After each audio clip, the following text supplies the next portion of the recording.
لا حول ولا قوة إلا بالله العلي العظيم أعوذ بالله من الشيطان اللعين الرجيم بسم الله الرحمن الرحيم الحمد لله رب العالمين بارئ الخلائق أجمعين مالك يوم الدين الصلاة والسلام على أشرف الأنبياء والمرسلين خاتم النبيين رحمة للعالمين الذي دنا فتدلى فكان قاب قوسين أو أدنى سيدنا ومولانا أبي القاسم محمد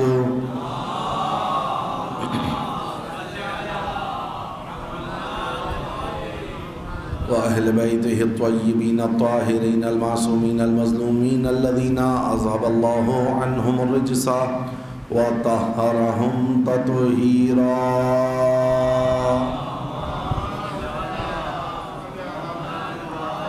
لا سيما بقية الله الأعظم روحي وأرواح العالمين لتراب مقدمه الفداء واللعنة الدائمة الباقية الأبدية على أعدائهم ومنكري فضائلهم وغاصبي حقوقهم أجمعين من يوم ظلمهم وعداوتهم وغصبهم إلى قيام يوم الدين أما بعد قال الله فأعوذ بالله من الشيطان الرجيم بسم الله الرحمن الرحيم من المؤمنين رجال صدقوا ما عاهدوا الله عليه فمنهم من قضى نحبه ومنهم من ينتظر وما بدلوا تبديلا درود پڑھے ملک محمد و آل محمد.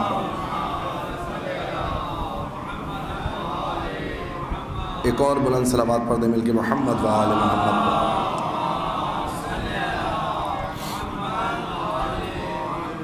پروردگار عالم ہماری اس عزاداری کو اپنی بارگاہ میں قبول فرمائے اور اس کو قرب و ماہیت سید الشہداء علیہ السلام کا وسیلہ قرار دے. مقام معیت کے عنوان سے جس سلسلہ مباحث کو شروع کیا تھا آج ہم اپنے آخری مرحلے میں پہنچ چکے ہیں، اس اعتراف کے ساتھ کہ مقام معیت جو کہ ایک عرفانی عنوان ہے اس کا حق ادا نہ ہو سکا اور باتیں ابھی بھی تشنا ہیں.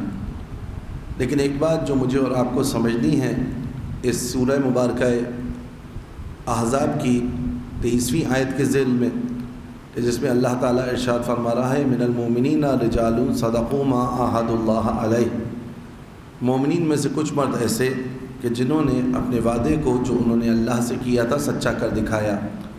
فمنہم من قضى نحبہ، ان میں سے کچھ تو اپنی نظر کو پورا کر چکے، ومنہم من ينتظر، اور کچھ ہیں جو ابھی انتظار میں ہیں، وما بدلوا تبدیلا، اور یہ تبدیل ہونے والے نہیں ہیں. بس اس ذیل میں مقام معیت پر مجھے اور آپ کو اس عصر میں حضرت بقیت اللہ العظم امام زمان عجل اللہ تعالی فرجہ الشریف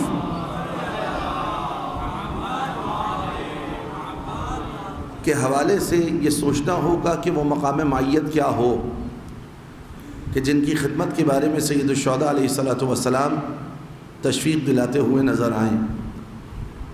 وعدہ الہی جن کے ظہور پر موقوف ہو، وہ امام زمان کے جو دنیا کو عدل و انصاف سے پر کریں گے. بس اگر حجت خدا کی مقام معیت کو مجھے اور آپ کو سمجھنا ہے تو سیرت اہل بیت اطہار علیہ السلام کا مشاہدہ کرنا ہوگا اور اس سیرت کو اپنے دل میں اپنے اعضاء و جوارح کے ذریعے جگہ دینی ہوگی. چند ایک مثالیں آپ کے سامنے بیان کروں، اس سے پہلے سیرت کے اس پہلو کو بیان کر دوں کہ امیر المومنین یعصوب الدین حضرت علی بن ابی طالب علیہ السلام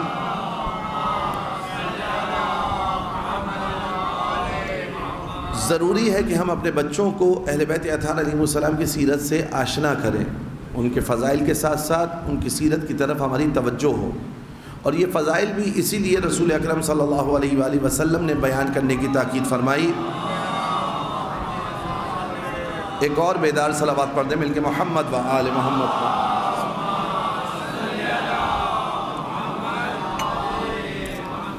کیونکہ جب فضائل اہل بیت اطہار علیہ السلام بیان ہوں گے، جب فضائل اہل بیت اطہار علیہ السلام بیان ہوں گے تو خود بخود بافضیلت شخصیت کی طرف انسان کی رغبت ہوتی ہے۔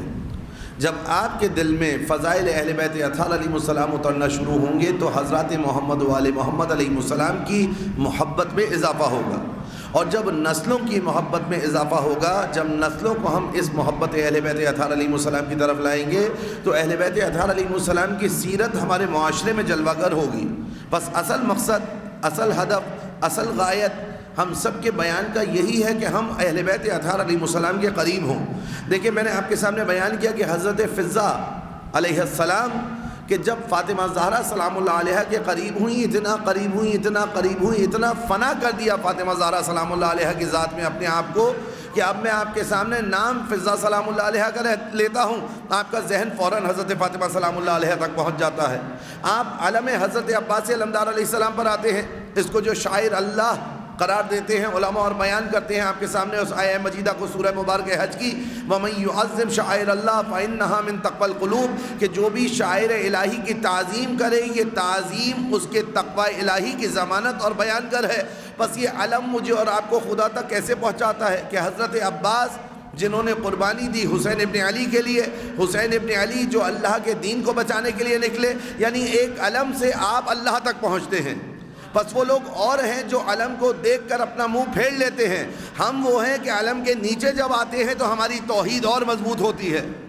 یہ توحید آپ کے علم کے نیچے آ کر کیوں مضبوط ہو رہی ہے، عزاخانے میں آ کر کیوں مضبوط ہو رہی ہے، فرش عزا پر آ کر کیوں مضبوط ہو رہی ہے، یہ توحید کا عقیدہ آپ کے دل میں راسخ کیوں ہو رہا ہے امام حسین علیہ السلام کی شبیہ زری پر؟ کیونکہ ہم اس شبیہ زری پر آ کر اسی مقام پر رکتے نہیں ہیں، ہماری روح پرواز کرتی ہے، روح پرواز کر کے کربلا پہنچتی ہے۔ کربلا میں ہمیں وہ منظر نظر آتا ہے جہاں حسین ابن علی علیہ السلام یہ کہتے ہوئے نظر آ رہے ہیں، ترکت الخلق طرا لہواک، اے خدا حسین تیری خواہش کے لیے سب کچھ چھوڑ کر تیرے پاس آ رہا ہے۔ آپ دیکھ رہے ہیں اس فرش عزا سے میں اور آپ خدا تک کیسے متصل ہو رہے ہیں، کیسی اس مائیت کے سفر کو امام حسین علیہ السلام نے حل کیا ہمارے لیے۔ بس امام حسین علیہ السلام جس طرح 61 ہجری میں حر کو نار سے نور کی طرف ہدایت کر رہے تھے، آج ان کا یہ فرش امام حسین علیہ السلام کے فیض حسینی کے سبب ویسے ہی لوگوں کو نار سے نور کی طرف ہدایت کرتا ہوا دکھائی دے رہا ہے۔ مل کے صلوات پڑھتے محمد و آل محمد پر۔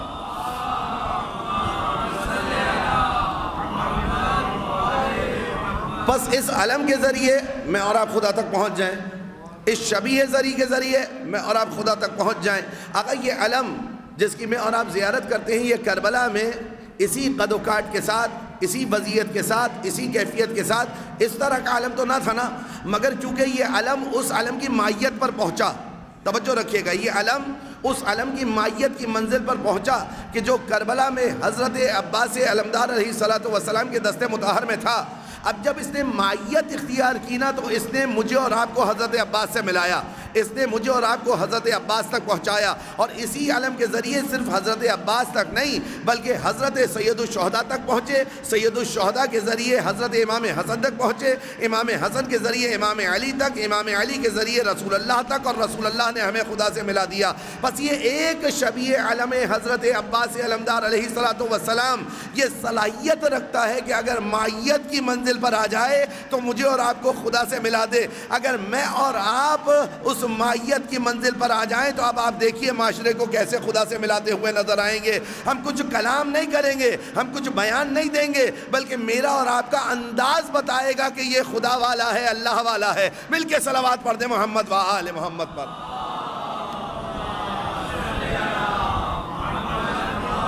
اسی لیے کہا کلموا الناس بغیر السنتکم، اپنی زبانوں کے علاوہ لوگوں کو دعوت عمل دو، لوگوں کو اپنے اعضاء و جوارح کے ذریعے بتاؤ کہ تم علی والے ہو۔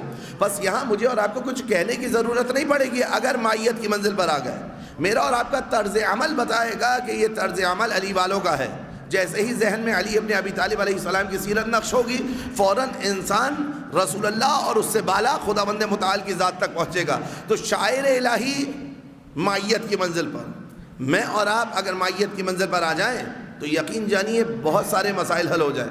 ہم بعض ایسی چیزوں کا احترام کرتے ہیں کہ جن کا احترام ہمارے لیے لازم و واجب ہے، لیکن اگر دقت کریں نا کہ انہی اشیاء کے ذریعے اگر میں اور آپ یہ تصور کریں کہ خود اپنی ذات کا کتنا احترام واجب ہے، پھر ہماری وجود کسی ایسے محل پر، ایسی جگہ پر نظر نہیں آئے گا کہ جہاں پر ہمیں نہیں جانا چاہیے۔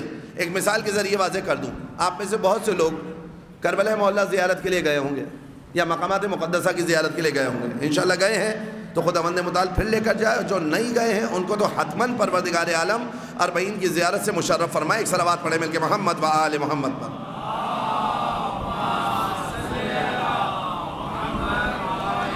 میں اس نگینے کو ذریعے امام حسین علیہ السلام سے مس کر کے لایا، کربلا کے کفن کو امام حسین علیہ السلام کے ذریعے سے مس کر کے لایا، ایک رومال کو سید الشہداء علیہ السلام کے ذریعے سے مس کر کے لایا۔ وہ رومال جو کل تک سید الشہداء کی ذریعے سے مس نہیں ہوا تھا تو اس کی کوئی اہمیت، کوئی ارزش، کوئی فضیلت میری نگاہ میں نہیں تھی۔ جیسے ہی وہ متصل ہوا امام حسین علیہ السلام کی ذریعے سے، اب اس رومال کو میں ایسے ہی کہیں نہیں ڈال دیتا۔ یہ جو آپ علماء کے ہاتھ میں بعض دفعہ دو رومال دیکھتے ہیں نا، اس کی حکمت یہی ہے کہ ایک رومال آنسوؤں کے لیے رکھا جائے، ایک رومال دوسرے عرق اور دوسری رطوبتوں کے لیے رکھا جائے، کیونکہ یہ جو آنسو ہیں نا یہ حسین ابن علی علیہ السلام کی یاد میں بہے ہیں، یہ کوئی عام آنسو نہیں ہے، یہ توشہ نجات ہے۔ تو ان آنسوؤں کی وجہ سے یہ رومال متبرک ہو گیا، یہ رومال بابرکت ہو گیا۔ اب وہ پتھر جو امام حسین علیہ السلام کی ذریعے سے آپ نے مس کیا، وہ کفن جو آپ نے ذریعے امام حسین علیہ السلام سے مس کیا، وہ کپڑا کا ٹکڑا جو آپ نے ذریعے امام حسین علیہ السلام سے مس کیا، تو آنے کے بعد اس کو ایسے ہی کہیں رکھ دیا یا بڑے احترام سے قرآن کے جزدان میں رکھا یا اپنے گھر کے عزاخانے میں رکھا؟ تو آپ سب کا جواب یہ ہوگا کہ جناب کیونکہ وہاں سے مس ہو کر آیا ہے اس لیے اب اس کا احترام ہمارے لیے لازم ہے۔ تو اگر یہی بات میں اپنے لیے سوچ لوں کہ وہ رومال خالی مس نہیں ہوا، میرا ہاتھ بھی امام حسین کی ذریعے سے مس ہوا ہے، میری روح بھی امام حسین علیہ السلام کی ذریعے سے مس ہوئی ہے، میری نگاہیں بھی امام حسین کی قبر مطہر دیکھ کر آئی ہیں، میری زبان بھی یا حسین کہہ کر وہاں سے پلٹی ہے، میرے کان میں بھی یا حسین کی صدا گئی ہے۔ جب ان اعضاء و جوارح کے احترام کے میں اور آپ قائل ہو جائیں گے نا، جیسے اس رومال کو کسی ایسی ویسی جگہ نہیں رکھتے بلکہ اس کے احترام کو مد نظر رکھتے ہوئے ایک محترم جگہ پر رکھتے ہیں، پھر میں اپنے احترام کا قائل ہوں گا، پھر میں سوچوں گا کہ میں حسین کا عزادار ہوں، کسی ایسی جگہ نظر نہ آؤں کہ جہاں پر میری شان نہ ہو کہ میں جاؤں، کسی ایسی جگہ نظر نہ آؤں کہ جہاں حسین ابن علی کے چاہنے والے نہ جاتے ہوں، میں پھر ایسی جگہ نظر آؤں گا جہاں حسین کی مرضی ہوگی اور ایسی جگہ سے دور دکھائی دوں گا جس سے حسین نفرت کرتے ہوں گے۔ مل کے صلوات پڑھ دیں محمد و آل محمد پر۔ یہ ہے مقام معیت آقا، یہ ہے مقام معیت کہ میں اپنی اہمیت کو سمجھوں۔ اصحاب امام حسین علیہ السلام نے اپنی اہمیت کو سمجھا، فداکاران حسین ابن علی علیہ السلام نے اپنی اہمیت کو سمجھا، حسینی ماؤں نے اپنی اہمیت کو سمجھا۔ آپ نے دیکھا نا جناب زینب سلام اللہ علیہ کے روضہ مطہر پر قربان ہو جانے والے جوانان کی مائیں، ابھی بھی انٹرنیٹ پر ویڈیوز موجود ہوں گی، آپ جا کر دیکھ سکتے ہیں۔ ماں نے اپنے ایک جوان کو جناب زینب پر قربان کیا، اس کے لاشے پر ماں گریا کرتی ہوئی نہیں آئی، شیرنی تقسیم کرتی ہوئی، یہ مقام معیت ہے آقا۔ جوان کا لاشا ہو اور ماں اس پر اس بات پر شکر خدا ادا کرے کہ پروردگار میرا بیٹا جناب زینب کے مینار پر قربان ہو گیا، میری اولاد جناب زینب کے حرم کے ایک چراغ پر قربان ہو گئی، اور اس پر وہ شکر ادا کرتی ہوئی نظر آئے، سمجھ جائیے کہ مقام معیت پر ہے۔ جناب زینب نے کیا کیا تھا؟ بچے قربان ہو گئے، سجدہ شکر ادا کرتی ہوئی نظر آ رہی کہ پروردگار تیرا احسان ہے کہ تو نے میرے بچوں کو حسین کی راہ میں قربان کیا ہے، تو نے میرے بچوں کو یہ سعادت دی کہ حسین کی راہ میں وہ قربان ہو۔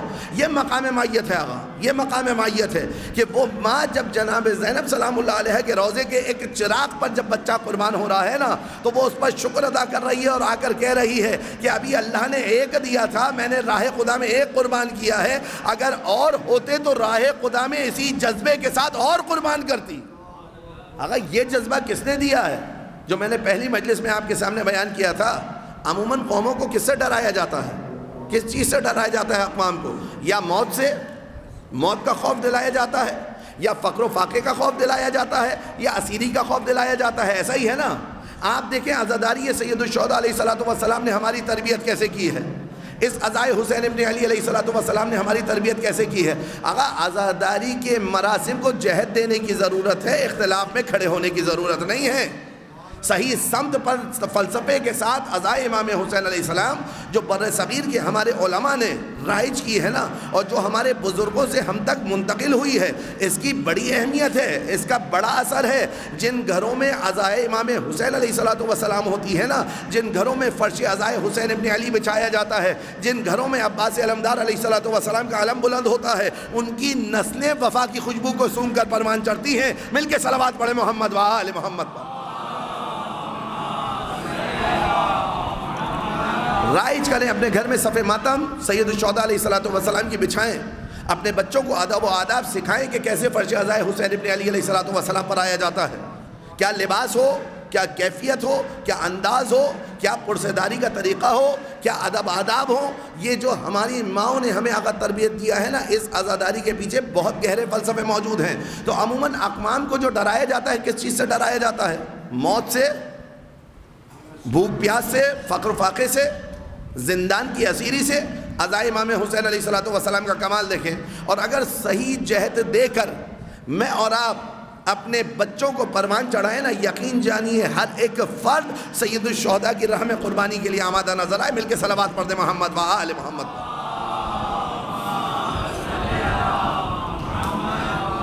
موت کا خوف دلایا جاتا ہے، یہ وہ قوم ہے یوم علی اصغر کے دن دیکھ لیجئے، یہی برادران آپ کو نظر آئیں گے جو انتظامیہ میں ہوتے ہیں یوم علی اصغر کی، مائیں اپنے بچوں کے لیے تمنا کر رہی ہوتی ہیں، انتظامیہ سے آ کر کہہ رہی ہوتی ہیں بھائی ایک کفن مجھے دے دو، میں اپنے بچے کو پہناؤں گی۔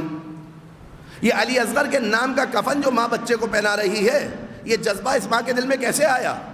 آپ عام حالات میں بچے کے لیے کہیں کہ میں ذرا بچے کو کفن پہنانا چاہتا ہوں آپ کے، پھر وہ جو ماں آپ کے ساتھ کرے گی نا، آپ خود بہتر جانتے ہیں۔ یہ عزائے امام حسین علیہ السلام نے جرت دی نا، یہ عزائے امام حسین علیہ السلام نے استقامت دی، یہ امام حسین علیہ السلام کے فرش کا تبرک ہے کہ ماں آمادہ ہے حسین کے لیے اپنے بچے کو کفن پہنانے کے لیے۔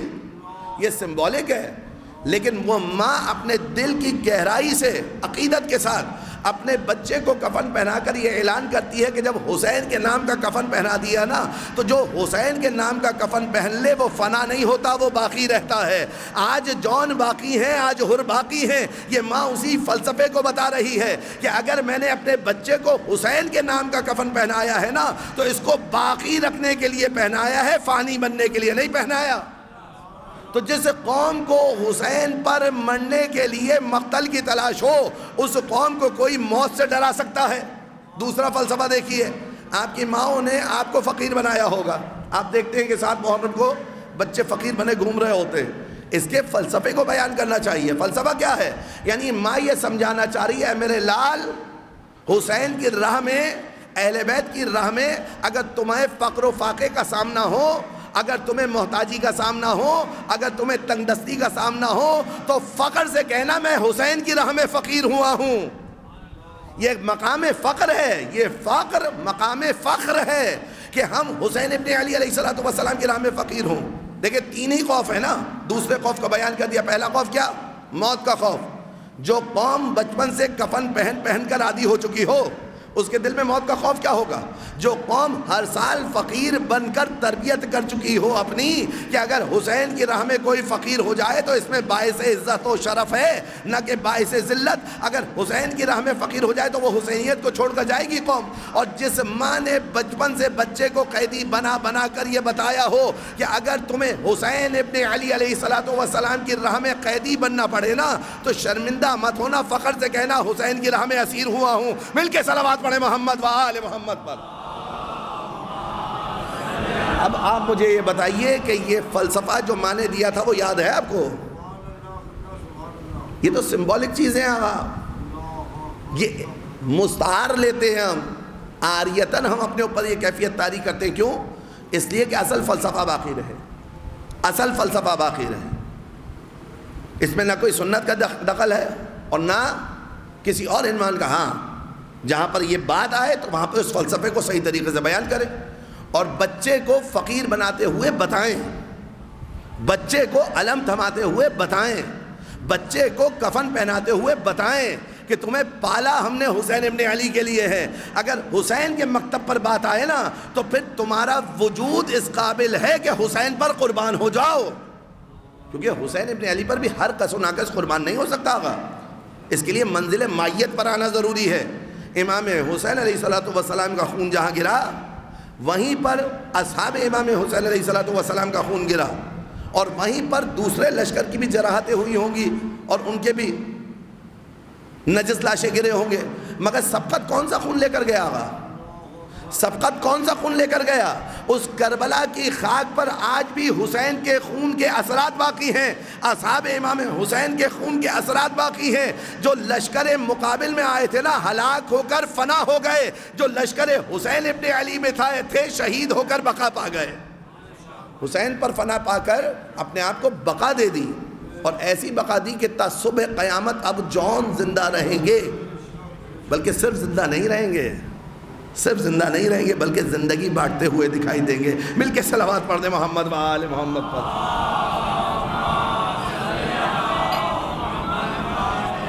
مقام مائیت ایک شیعہ کے لیے بہت اہم ہے. میں نے عرض کیا کہ یہ فرش کیوں متبرک ہوا آقا؟ کیونکہ اس فرش پر بیٹھ کر ہم حسین کا ذکر کرتے ہیں. ایک روایت میں آپ کو سناؤں، اس سے پہلے دوسری روایت پر متوجہ کر دوں. انشاءاللہ اربعین پر آپ سب زیارت کے لیے جائیں گے. بعض روایات ہمارے پاس ہے زیارت امام حسین کی کہ جس میں ہم نے قدم اٹھایا تو حج کا ثواب، قدم رکھا تو عمرے کا ثواب. امام حسین کے حرم میں نماز فریضہ پڑھنے کا ثواب جانتے ہیں ہر رکعت کا کیا ہے؟ 1000 حج مقبول. اللہ اکبر. بعض دفعہ 1000 حج، 70، 90، 1000، لاکھ حجوں کا ثواب بیان ہوا ہے. کس کے لیے آقا؟ زیارت امام حسین علیہ السلام کے لیے. ایک روایت ہے منظارہ کمنظارنی علی العرش، جس نے ان کی زیارت کی اس نے گویا میری زیارت کی عرش پر، حدیث قدسی. بعض روایت میں منظارہ کمنظار اللہ علی عرشہ، جس نے ان کی زیارت کی گویا وہ ایسے ہی ہے جیسے اس نے عرش پر ذات حق و ذات واجب کی زیارت کی. اگر ذات واجب کی زیارت ان مادی آنکھوں سے نہیں ہو سکتی. لن ترانی یا موسیٰ کہہ کر بتا دیا کہ نہ ان آنکھوں سے اس جہان میں دیکھا جا سکتا ہے نہ ان آنکھوں سے اس جہان میں دیکھا جا سکتا ہے. اس کی زیارت کے لیے دل کی آنکھوں کو کھولنا ہوگا، دل پہ پڑے ہوئے پردوں کو ہٹانا ہوگا. یعنی امام حسین علیہ السلام کی زیارت کے اندر یہ تاثیر موجود ہے کہ دل کے حجابات ہٹ جاتے ہیں، بندہ فرش پر رہ کر عرش کی زیارت کرتا ہے. ایسا ہے نا. اب مائیت کی منزل دیکھیے. اور بھی بہت ساری روایات ہیں. مثلا خاک شفا پر سجدہ کرنے کے حوالے سے جو روایت ہے، السجود علی تربت الحسین تقرب الحجب السبع، 7 حجابات کو ہٹا دیتا ہے یہ سجدہ. کون سا سجدہ؟ جو امام حسین علیہ السلام کی خاک پر کیا جائے. ایسی کئی ایک روایات آپ کو ملیں گی. اچھا یہ تو چلے امام حسین علیہ السلام کے حرم مطہر کی زیارت کے حوالے سے بات ہو رہی ہے نا. یہ تو امام حسین علیہ السلام کی روضہ مقدس کے حوالے سے بات ہو رہی ہے. امام حسین علیہ السلام کی روضے کے کچھ خاص آداب ہیں، کچھ خاص احکام ہیں، فقہی طور پر بھی احکام خاص ہیں امام حسین علیہ السلام کے روضے کے. اب آئیے فرش عزائے امام حسین، کیونکہ یہ فرش عزائے حسین ابن علی مائیت کی منزل پر پہنچا ہے امام حسین کی زیارت کے. آپ اور میں اگر وہاں نہیں جا پا رہے ہیں تو اس فرش کے ذریعے وہی نور کو اپنے دل میں اتار رہے ہیں جو امام حسین علیہ السلام کے لیے پروردگار عالم نے خاص کرم کے ساتھ اور اہل بیت اطہار علیہ السلام کے لطف کے ساتھ ہمیں ملتا ہے. مل کے صلوات پڑھے محمد و آل محمد پر.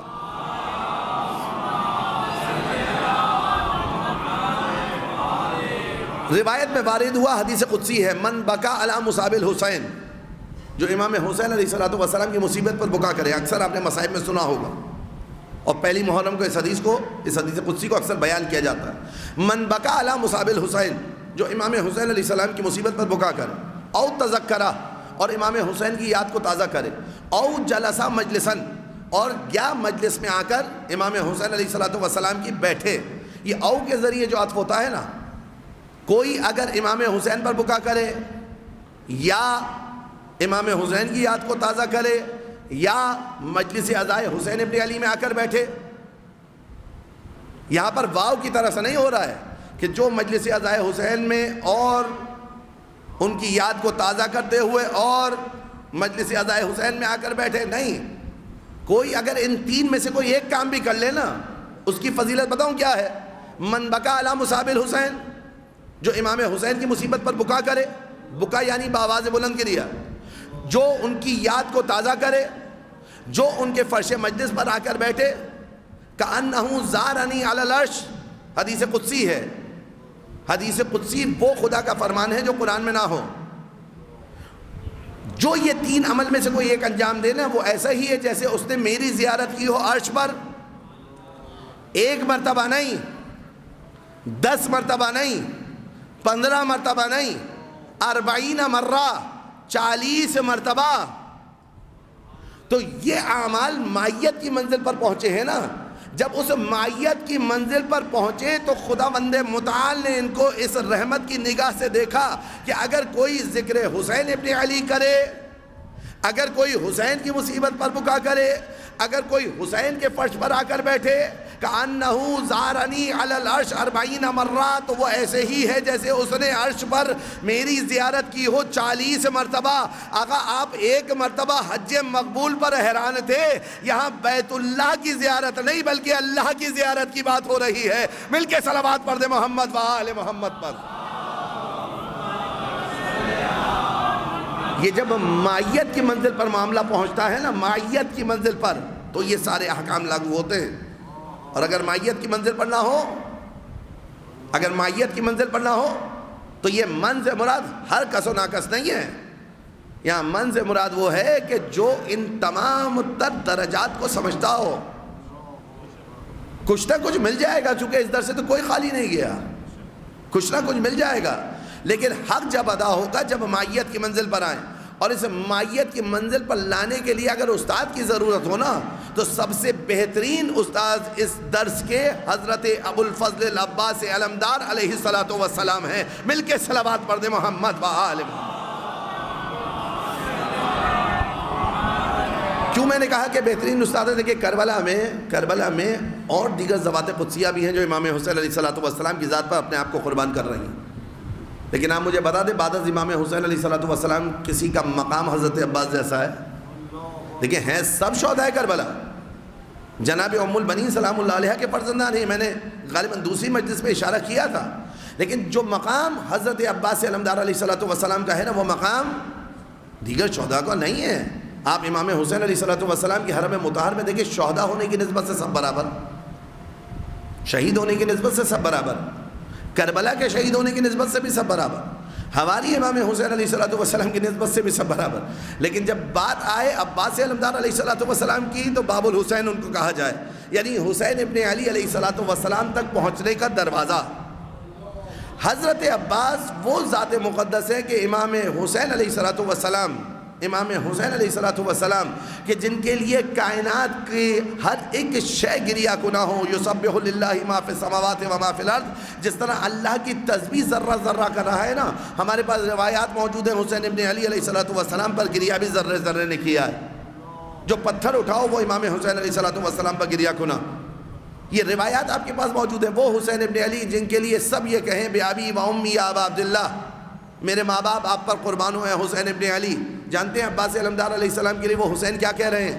بنفسی انت یا اخی، اے عباس آپ پر حسین قربان۔ یہ جملہ چھوٹا نہیں ہے آقا، امام حسین امام معصوم ہے، امام حسین علیہ السلام فرزند زہرا ہے، امام حسین علیہ السلام منصوص من اللہ اور واجب الاطاعہ ہیں۔ وہ حسین ابن علی علیہ السلام عباس علمدار کے لیے کہیں بنفسی انت یا اخی، میری جان آپ پر قربان ہو اے عباس۔ تو عباس علمدار علیہ السلام کا مقام بتایا جا رہا ہے نا کہ کس معیت کی منزل پر ہے عباس، کہ ایک معصوم عباس علمدار کے لیے کہے کہ میری جان آپ پر قربان ہو۔ درود پڑھ دیں حضرت عباس علمدار علیہ السلام کی ذات بارک۔ ایسا اس معیت کی منزل پر پہنچے ہیں کہ کچھ چاہتے ہی نہیں مگر یہ کہ جو حسین چاہیں، کچھ چاہتے ہی نہیں عباس علمدار علیہ السلام۔ مقتل کی تاریخ پڑھیے آقا، مدینہ سے لے کر کربلا کے سفر کو پڑھیے، امام حسین علیہ السلام کے خطبات کو دیکھیے، مختلف لوگ آئے ہیں اپنے اور پرائے امام حسین کو مشورہ دینے۔ عمر اطرف آ رہے، بھائی آقا مولا آپ اس طرف مت جائیے۔ محمد حنفیہ آ رہے، ابن رسول اللہ آپ عراق کی جانب مت جائیے۔ ام المومنین ام سلمہ سلام اللہ علیہ نے مولا فرزند رسول خدا عراق کی جانب مت جائیے، محبت میں آ کر مشورہ دے رہے ہیں۔ ابن عباس مولا عراق کی جانب مت جائیے، محبت میں آ کر مشورہ دے رہے ہیں، غیر آ رہے ہیں۔ عبداللہ ابن زبیر حسین ابن علی عراق کی جانب مت جائیے، عبداللہ ابن عمر حسین ابن علی عراق کی جانب نہ جائیے، اپنے اور پرائے سب آ کر امام حسین علیہ السلام کو مشورہ دے رہے ہیں عراق کی جانب مت جائیے۔ کسی ایک جگہ مجھے دکھا دیں عباس علمدار نے یہ کہا ہو کہ یہ کیجئے یا نہ کیجئے، کسی ایک جگہ دکھا دیجئے مجھے کہ عباس علمدار علیہ السلام نے آ کر یہ کہا ہو مولا یہ کیجئے یہ نہ کیجئے۔ عباس اطاعت محض کا نام ہے، عباس مطیع محض کا نام ہے۔ وہ مولا عباس علمدار علیہ السلام کہ جو شبیہ امیر المومنین علیہ السلام ہو، وہ عباس علمدار علیہ السلام جو خط کھینچ دیں اور لشکر سے کہیں مجال ہے تمہاری کہ تم اس خط کو عبور کر لو، لیکن اگر امر حسین ابن علی آ جائے نا تو عباس علمدار کسی اور سے نہ کہیں کہ جا کر تنابوں کو کھولو، بلکہ خود خیمے کی گرہیں کھولتے ہوئے نظر آئیں۔ یہ ہے اطاعت عباس علمدار علیہ السلام کا عالم۔ مطیع محض الفاظ نہیں ہے میرے پاس، وکیبلری کی کمی ہے کہ میں آپ کے سامنے حضرت عباس علمدار علیہ السلام کی اطاعت کو بیان نہیں کر سکتا کہ کس اطاعت کی منزل پر ہیں۔ اگر جہاں دوسرے آ کر مشورہ دے رہے ہیں نا عباس اطاعت کرتے ہوئے نظر آ رہے ہیں اور اپنے عمل سے بتا رہے ہیں کہ عباس علمدار علیہ السلام نے اپنے عمل سے بتایا ہے کہ میری ذمہ داری ہے امامت کا اتباع کرنے کی، میری ذمہ داری ہے امامت کے نقش قدم پر چلنے کی، مجھے امام سے مشورے لینے ہیں، امام کو مشورے دینے نہیں ہیں۔ پس جو امام کو مشورے دے سمجھ جائیے کہ ابھی اس کے ذہن میں منصب امامت پوری طریقے سے آیا نہیں ہے، اور جو امامت کی راہ پر چلتا ہوا دکھائی دے سمجھ جائیے کہ یہی اطاعت کی منزل ہے اور یہی عباس علمدار نے سکھائی ہے۔ مل کے صلوات پڑھے محمد و آل محمد۔ یہ مقام معیت ہے حضرت عباس علمدار علیہ السلام کا کہ جس کی وجہ سے امام حسین علیہ السلام ان کے اندر اس جوہر کو دیکھ رہے ہیں کہ یہ فرماتے ہوئے نظر آئے بنفسی انت یا اخی۔ صرف محبت میں نہیں کہا، یہ صرف محبت سے لبریز جملہ۔ امام معصوم آقا، امام معصوم کی زبان سے اگر محبت میں کلمات نکلتے ہیں وہ بھی خدا کی مرضی کے مطابق ہوں، بلکہ خدا کی مشیت کے مطابق ہوں، اور اگر غضب میں کچھ الفاظ نکلیں گے تو بھی خدا کی مشیت کے مطابق ہوں گے، مرضی کے مطابق ہوں گے۔ امام معصوم کے کلمات نہ حالت غضب میں نہ حالت فرح میں، امام کے کلمات ایسے نہیں ہوتے کہ جن کو نظر انداز کیا جائے۔ حضرت عباس کے لیے کہہ رہے ہیں بے نفسی انتا یا اخی، میری جان آپ پر قربان ہوں۔ میں نے چند ایک مثالیں لوگوں کے سامنے پیش کی تھی، آپ کے سامنے بھی پیش کر دیتا ہوں۔ آقا یہ بتائیے کہ حضرت عباس علمدار علیہ السلام کے دوسرے بھائی بھی تو ہیں نا۔ اچھا حضرت عباس کا نام آ رہا ہے، ام البنین سلام اللہ علیہ ہیں نا، دوسری ازواج کی جگہ ام البنین کا نام ذہن میں آ رہا ہے۔ بی بی معصومہ امام کاظم علیہ السلام کی 19 تقریباً بیٹیاں ہیں، ان 19 میں سے آپ کو حضرت معصومہ قم یاد ہے، کیوں آقا؟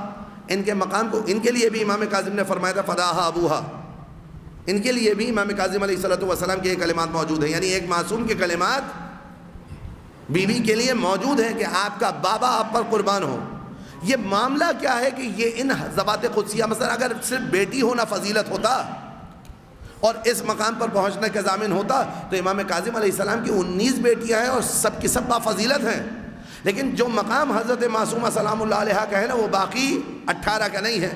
اسی طریقے سے ام البنین سلام اللہ علیہ کے 4 بیٹے ہیں، جو مقام حضرت عباس علمدار علیہ السلام کا ہے وہ مقام کسی اور کا نہیں ہے۔ یہ مقام طے کیسے ہوتے ہیں آقا؟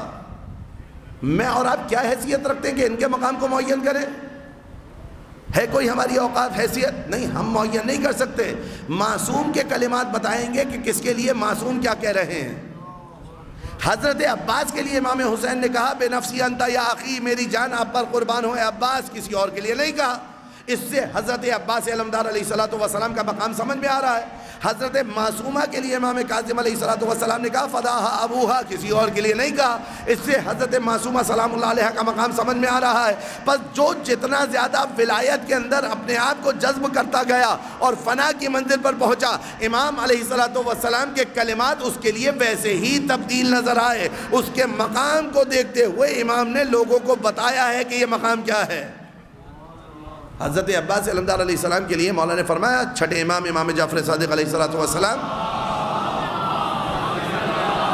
کان امنا العباس نافذ البصیرہ، ہمارے چچا عباس کے اندر بصیرت نافذ ہو چکی تھی. یہ جو بصیرت نافذ ہو چکی ہے حضرت عباس علمدار علیہ السلام کے وجود میں، کیسی بصیرت تھی؟ شب عاشور شمر آیا، شمر نے آ کر حضرت عباس اور ان کے بھائیوں سے خطاب کیا، یا بنی اختنا، ہے ہماری بہن کے بیٹوں. کیوں کہا اس نے بہن کے بیٹوں؟ اس لیے کہ حضرت عباس کا قبیلہ اور شمر ملون کا قبیلہ، حضرت عباس کی والدہ کا قبیلہ اور شمر ملون کا قبیلہ آپس میں ہمسائے قبیلے تھے. اس نسبت کے تحت اس نے کہا یا بنی اختنا. اگر یہاں پر میرا کوئی رشتہ دار بیٹھا ہو، اس کا رشتہ مجھے پتہ ہو، یا یہاں پر آپ میں سے کسی کا نام مجھے پتہ ہو، میں اگر اس سمت سے اس کو آواز دوں، فوراً طبیعت کا اثر ہے نا، انسان اس طرف ملتفت ہوگا. نام کے اوپر، لقب کے اوپر انسان فوراً ملتفت ہوتا ہے نا، توجہ کرتا ہے. حضرت عباس اور ان کے بھائی بیٹھے ہوئے تھے. جب شمر نے آ کر یہ کہا نا یا بنی اختنا، حضرت عباس علمدار علیہ السلام اور ان کے تینوں بھائی شمر کی طرف دیکھا بھی نہیں، یعنی اس صدا کے اوپر توجہ ہی نہیں کی. اتنا محو تھے نور امامت کے دید میں کہ عباس علمدار علیہ السلام نے اس طرف توجہ ہی نہیں کی. لیکن اس واقعے کو اپنے ذہن میں رکھیے، حضرت عباس نے توجہ نہیں کی. امام حسین علیہ السلام نے کہا عجیب ہو، اس کو جواب دو، ان کانا فاسقن، چاہیے فاسق کو جواب تو دو. پھر جا کر جواب دیا. توجہ کیوں نہیں کی؟ کیونکہ نور امامت کے دیدار کے مشتاق و عشاق بیٹھے ہوئے ہیں. یہاں سے توجہ ہٹے تو کسی طرف جائے نا. اب آپ کو سمجھ میں آیا کہ علی ابن ابی طالب علیہ السلام کے پیر سے جو تیر کھینچا گیا تھا، کیوں علی ابن ابی طالب علیہ السلام کی توجہ اس تیر کی طرف نہیں گئی؟ کیونکہ اس وادی میں وارد ہو گئے تھے کہ جہاں پر صرف علی تھے اور ان کے محبوب تھا. یہ توجہ بہت اہم ہے، اس کو کبھی اس دید سے بھی دیکھیے. اور پھر جب سائل نے آ کر سوال کیا تو فوراً ہاتھ آگے بڑھا دیا. ہوا تھا نا یہ. اس پر لوگوں نے اعتراض کیا. بعض لوگ جو علی ابن ابی طالب علیہ السلام کے فضائل پر اعتراض کرنے کے لیے کمر کس چکے ہیں، خداوند متعال ان کی کمروں کو توڑے. اس پہ لوگوں نے اعتراض کیا. کیا اعتراض کیا؟ کہنے لگے کہ جناب آپ ایک دفعہ بیان کرتے ہیں اور آپ دیکھتے ہیں اس دور میں، جدید دور میں بھی لوگ اعتراضات کرتے. میں نے ایک صاحب کو چند سال پہلے دیکھا تھا کہ وہ اپنی بالش سے در خیبر کو ناپ رہے تھے. لال رومال ڈلا ہوا تھا، ٹخنوں سے اونچی شلوار تھی، انٹرنیٹ کے اوپر ویڈیو موجود ہے. ایک چھوٹے سے دروازے کو بالش سے ناپ کر کہہ رہے ہیں کہ در خیبر یہ تھا. شیعہ ذاکرین آتے، وہ آ کر بتاتے ہیں کہ جناب 2 انگلیوں سے اکھاڑا اور اس کو یوں اٹھایا اور اس کو یوں بچھایا اور لشکر اس میں سے گزر کر گیا. کہا کتنا مبالغہ کرتے ہیں، کتنا غلو کرتے ہیں. وہ اپنے ہاتھ سے در خیبر کو ناپ رہا تھا. اچھا میں نے جب یہ ویڈیو دیکھی اس کے بعد نیچے کمنٹس میں گیا تو کوئی ایک مولا کا چاہنے والا اس نے آ کر ایسا دندان شکن جواب دیا. کہا اگر در خیبر کا حجم یہ تھا تو تف ہے ان لوگوں پر کہ جو 3 مرتبہ گئے اور اکھاڑ نہ سکے. آپ دیکھ رہے ہیں علی والے کا نہ یہاں کوئی شر ہوا نہ کوئی فساد ہوا، حقیقت بھی بیان. اگر آپ کے عقیدے کے مطابق در خیبر اتنا ہی تھا تو در خیبر کو چھوڑیے، بعد میں ڈسکس کریں گے. پہلے تو ان کو آ کے بیان کیجئے کہ جو جاتے رہے اور بغیر اکھاڑے آتے رہے. ابھی در خیبر کو بات کرنے کا مرحلہ بعد میں. تو جو علی ابن ابی طالب علیہ السلام کے فضائل کے کتمان کے لیے یا فضائل کی مخالفت میں آئے گا نا، اسی طرح ذلیل ہوگا، یہ طے ہے. تو یہاں پر بھی کچھ لوگوں نے اعتراض کیا کہ شیعہ ذاکر آ کر بیان کرتے ہیں، علماء بیان کرتے ہیں آ کر کہ ایک طرف علی کا خضوع و خشوع یہ کہ پیر سے تیر نکال لیا گیا، علی کو پتہ نہیں چلا. ایک طرف سائل آئے اور آ کر انگوٹھی طلب کی اس نے، اور علی ابن ابی طالب علیہ السلام سائل نے آ کر سوال کیا، مولا علی نے ہاتھ بڑھا دیا، انگوٹھی لے گیا. تو کیا تعارض نہیں ہے، ٹکراؤ نہیں ہے؟ ایک طرف نماز میں اتنی توجہ کہ پیر کا گڑا ہوا تیر احساس نہ ہو، اور ایک طرف سائل کی صدا سن لی جائے. شہید مطہری علیہ الرحمہ نے اس کا جواب دیا ہے کہ جب علی ابن ابی طالب علیہ السلام کے پیر سے تیر نکالا گیا تھا، علی محراب عبادت میں تھے، بالکل محراب عبادت میں تھے، تیر نکال لیا گیا، پتہ نہیں چلا. چلو اس پر تو اعتراض نہیں ہے. سائل کے دینے پر اعتراض کیوں ہے؟ اس لیے ہے نا کہ علی نے نماز میں سنا کیسے؟ تو سائل کی صدا تھی، اے اللہ تیرے گھر سے واپس جا رہا ہوں. تو جو اس بارگاہ میں موجود تھا اس نے ہاتھ کو آگے بڑھا دیا. سائل نے صدا عالم ناسوت میں دی، علی نے صدا کو عالم ملکوت میں سنا. اور علی ابن ابی طالب علیہ السلام نے ہاتھ آگے بڑھا دیا، سائل آ کر لے گیا. یعنی علی عالم ناسوت سے عالم ملکوت میں سننے کی اہلیت رکھتے ہیں. مل کے صلوات پڑھے محمد و آل محمد پر.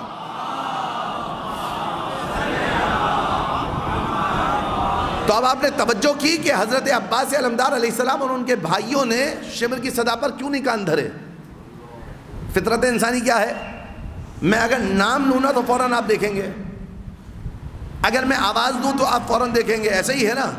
لیکن چونکہ دیدار حسین ابن علی علیہ السلام میں ایسے مشغول تھے کہ جب وہاں سے امر آیا عجیبہ ان کان فاسقا، جاؤ اس کو جواب تو دو، تو اس کی طرف متوجہ ہوئے اور پھر وہاں پر پہنچے. تو یہ ہے مقام مائیت کہ ایسا اس ذات کے اندر محو ہو جائے انسان کہ پھر کچھ دکھائی نہ دے، بس وہی وہ دکھائی دے، بس وہی وہ نظر آئے. پھر جب اس منزل پر انسان پہنچ جاتا ہے نا آقا، اس کے لیے پھر بڑے سے بڑی سختیاں بھی بڑی شیریں ہو جاتی ہیں. ہلال بن نافع کا بیان ہے نا آقا کہ جیسے جیسے عاشورے کا دن گزر رہا تھا، امام حسین علیہ السلام کے چہرے کی دمک نورانیت بڑھتی جا رہی تھی. توجہ کی آپ نے کبھی اس پر؟ کبھی آپ نے اس بارے میں اس بیان کو مختل کے سوچا کہ حسین ابن علی علیہ السلام روز اول سے ہی بے درجہ اتم نورانیت پر فائز تھے؟ یہ کیوں کہا جا رہا ہے کہ عاشورے کا دن گزر رہا تھا، چہرے کی دمک بڑھ رہی تھی؟ دیکھا کریں، غور سے سنا کریں روایات کو، غور سے اس پر دقت کیا کریں. کیوں کہہ رہا ہے ہلال بن نافع کہ عاشورے کا دن گزرتا جا رہا تھا، چہرے کی دمک بڑھتی جا رہی تھی؟ آقا چہرے کی دمک نہیں بڑھ رہی تھی، چہرے کی چمک نہیں بڑھ رہی تھی، چہرے کی نورانیت نہیں بڑھ رہی تھی. عاشورے کے دن کے گزرنے کے ساتھ ساتھ آنکھوں سے حجابات ہٹ رہے تھے.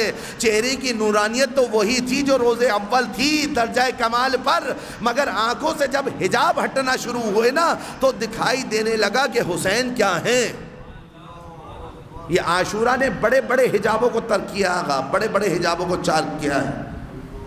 جب عاشورہ کی وجہ سے چہروں کے حجاب ہٹنے لگے نا، آنکھوں سے حجاب ہٹنے لگے، تو پتہ چلا کہ حسین ابن علی کیا ہیں. سمجھ میں آئی آپ کو بات؟ امام حسین علیہ السلام اس منزل پر تھے نفس مطمئنہ کی کہ امام حسین روز اول ملک پہچان رہا ہے، آ کر پر لے کر جا رہا ہے. کیوں پر لے کر جا رہا ہے؟ کیونکہ اس کو معرفت ہے، اس کو معرفت ہے. دنیا والوں کو پہچانوانا پڑ رہا ہے. ھذا حسین فارقوہ، یہ حسین ہے، انہیں پہچانو. یہ چہرے کی چمک امام حسین علیہ السلام کی بڑھ رہی تھی، یا لوگوں کی نگاہوں سے حجاب ہٹ رہے تھے کہ پہچانو حسین کون ہے؟ اس جانب دقت کریں. پھر یہ سر مختلف منازل پر آیات قرآن پڑھتا ہوا دکھائی دیا. آج کچھ روشن فکر ایسے بھی ہیں جو کہہ رہے ہیں یہ کیسے ممکن ہے کہ کٹے ہوئے سر سے تلاوت قرآن کی آواز آئے.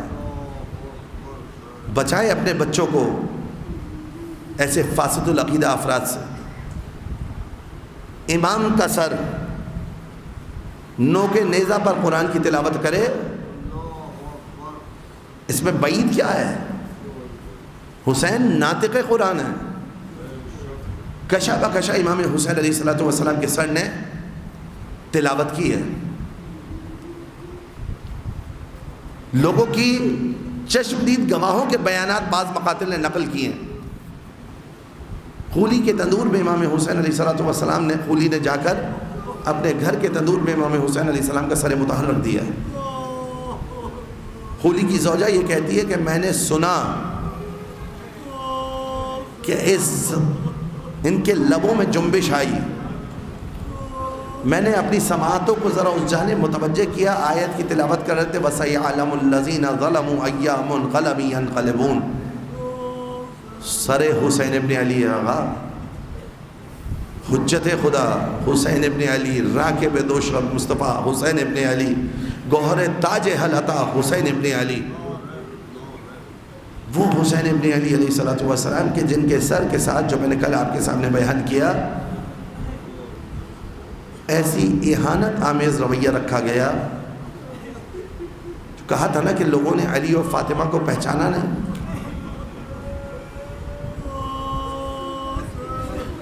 نثر میں آپ کے سامنے بیان نہیں کر سکتا. ابھی میں نے ایک کلام کل بچے کو پڑھتے ہوئے سنا تھا، وہ کہہ رہا تھا کہ یزید کھیل رہا تھا حسین کے سر سے۔ حقیقت یہی ہے۔ آپ ذرا تصور کریں کہ جب شام میں یہ کاروان پہنچا ہے، یکم سفر کا دن تھا نا، کہا جاتا ہے 15 اذانیں گزر گئی، علی و فاطمہ کی بیٹیاں بازار کے باہر کھڑی رہیں۔ 15 کا عدد کتنا کم ہے آقا؟ اس کو ہم کتنی سرعت کے ساتھ بیان کر کے چلے جاتے ہیں اور سماعت کر کے چلے جاتے ہیں۔ کوئی سید سجاد کے دل سے پوچھے کہ وہ 15 اذانیں گزارنا کیسا تھا۔ 3 دن کے بعد جب بازار کا دروازہ کھلا، بازاروں کی زیبائی، لوگوں کا ازدحام، 7 مرتبہ سیدانیاں بازار میں داخل ہوئیں، لوگوں کے ہجوم نے ان کو باہر دھکیل دیا۔ بابو صاحب پر جا کر قافلے کو دوبارہ کھڑا کر دیا گیا۔ پوچھا کیا ہوا، کیا معاملہ ہے، قافلے کو کیوں ٹھہرایا گیا؟ کہا دربار کی آئینہ بندی ہو رہی ہے۔ آئینہ بندی سمجھتے ہیں آقا؟ یہ آئینہ بندی آپ نے سنا ہے، مگر اس کو آپ محسوس نہیں کر سکتے، کیونکہ یہ اس زمانے کا لفظ ہی نہیں ہے۔ آج آپ دیکھتے ہیں بعض دفعہ اندر کے کچھ مناظر دکھانے کے لیے باہر ایسی اسکرینز لگائی جاتی ہیں کہ جس کی وجہ سے باہر سے لوگ صحیح سے اس منظر کو دیکھ سکیں۔ آئینہ بندی اس زمانے میں اس لیے کی جاتی تھی کہ لوگ تماشا صحیح طریقے سے دیکھ سکیں۔ ہر اینگل سے آئینے لگائے جاتے تھے تاکہ لوگ آنے والوں کا تماشا دیکھیں۔ اب آپ ذرا تصور کیجئے، علی و فاطمہ کی بیٹیاں آ رہی ہیں نا، یہ وہ مرحلہ تھا کہ جہاں سیدہ زینب دربار کی زیبائی دیکھ کر بیٹھ گئی تھیں۔ 700 کرسی نشین بیٹھے ہوئے تھے، علی و فاطمہ کی بیٹیاں کھڑی ہوئی تھیں۔ امام سید سجاد سے کسی نے کہا مولا سب سے زیادہ مصیبت کہاں گزری؟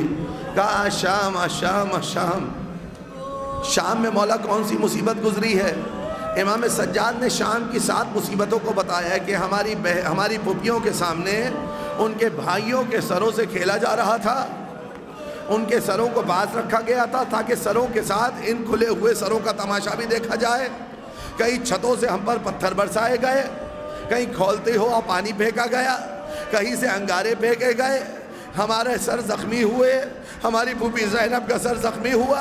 امام سجاد نے بتایا ہے اور بہت گریہ کیا ہے شام کی مصیبت پر۔ جب شام کے دربار میں سیدانیاں پہنچی ہیں نا، 700 کرسی نشین بیٹھے ہوئے ہیں، علی و فاطمہ کی بیٹیاں، رسول کی بیٹیاں کھڑی ہوئی ہیں، ہر بیوی اس مجمع کو دیکھ کر آل محمد کی بیٹیاں ہیں نا آقا۔ یہ حضرت زینب جب رسول اللہ کی زیارت کے لیے جاتی تھی نا، امیر المومنین آگے آگے ہوتے تھے، حسن ابن علی ساتھ میں ہوتے تھے، حسین ابن علی ساتھ میں ہوتے تھے۔ روایت میں ہے کہ جب رات کی تاریکی کو منتخب کر کے زینب نانا کی زیارت کے لیے جاتی تھی، امام حسن آگے بڑھ کر چراغ کی لو کو مدھم کر دیتے تھے، کہیں ایسا نہ ہو زینب کے قیافے کو کوئی غیر دیکھے۔ اے امام حسن، آپ اگر عاشورہ پر ہوتے اور 11 محرم کو زینب کی یہ حالت دیکھتے اور شام کے بازار میں اور دربار میں زینب کو دیکھتے، نہ جانے آپ کی کیا دل یہ کہتا ہے کہ حسن و حسین یہ بات برداشت نہ کر پاتے۔ یہ امتحان کا مرحلہ جو تھا نا امام سید سجاد کے لیے بہت سخت تھا آقا، بہت سخت تھا۔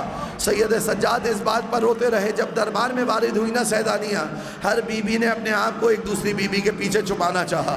فضہ آگے کھڑی ہے، فضہ کے کندھے پر زینب کا سر ہے، زینب کے کندھے پر ام کلثوم کا سر ہے، ام کلثوم کے کندھے پر رباب کا سر ہے۔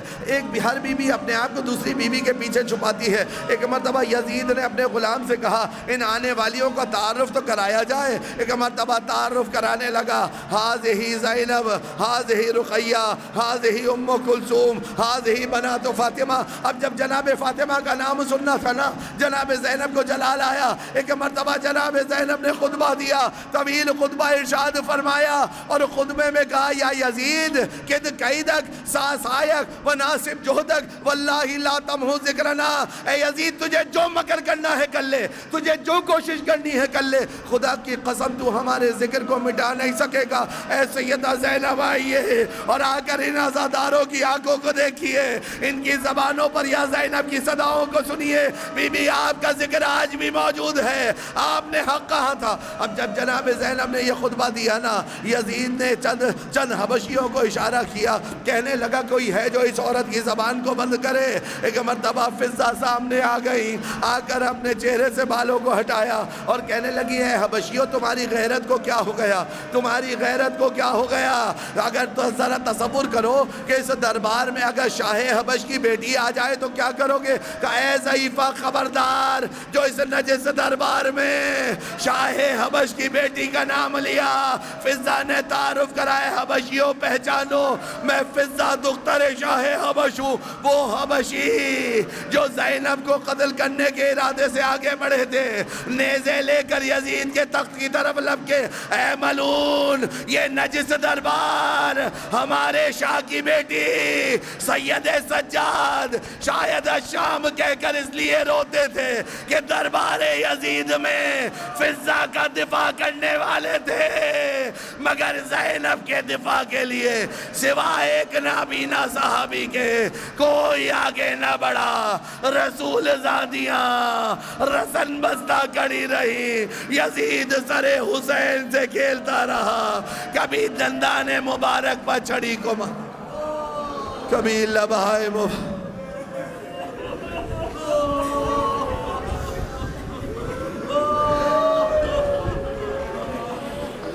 اللہم لنا ولا ظالم ظلم حق محمد وآل محمد وآخر تابع له على ذلك اللهم لعن الإصابة التي جاهدت الحسين وشايعت وبايعت وتابعت على قتله اللهم لعنهم جميعا اللهم لعنهم جميعا اللهم لعنهم جميعا۔ پروردگار اس قلیل توسل کو اپنی بارگاہ ہمیں قبول فرما، مالک ہمیں اخلاص سے نیت عطا فرما، تمام واجبات پر عمل کرنے کی توفیق عطا فرما، تمام محرمات و برائیوں سے بچنے کی توفیق عطا فرما، حاضرین مجلس مومنین و مومنات کی جملہ شرعی جائز حوائج قبول فرما، ظہور امام میں تعجیل فرما، امام کے قلب کو ہم سے راضی فرما، حضرت کے ساتھیوں میں ہمارا شمار فرما، ان کے خادمین میں، ان کے نوکروں میں، ان کے غلاموں میں ہمارا شمار فرما۔ پروردگار ہم سب کی قبور کو، ہمارے مرحومین کی قبور کو انوار معصومین بلخص نور امام حسین سے منور فرما۔ پروردگار تمام عزاداران سید الشہداء دنیا جہان میں جہاں کہیں آباد ہیں، بلخص عزادار حسینی ولی فقیہ آیت اللہ العظمہ سید علی خامنہئی و عزادار حسینی مرجع ذیشان آیت اللہ العظمہ سید علی حسینی سیستانی کی حفاظت فرما۔ پروردگار ان کو ہر غضن سے محفوظ فرما۔ پروردگار دشمنان اسلام کے شر کو ان کی جانب پلٹا دے، ملت تشیع کو متحد و منسجم فرما۔ ربنا تقبل منا انک انت السمیع الدعاء بجاہ النبی الامین و آلہ الطیبین الطاہرین۔ ماتم حسین۔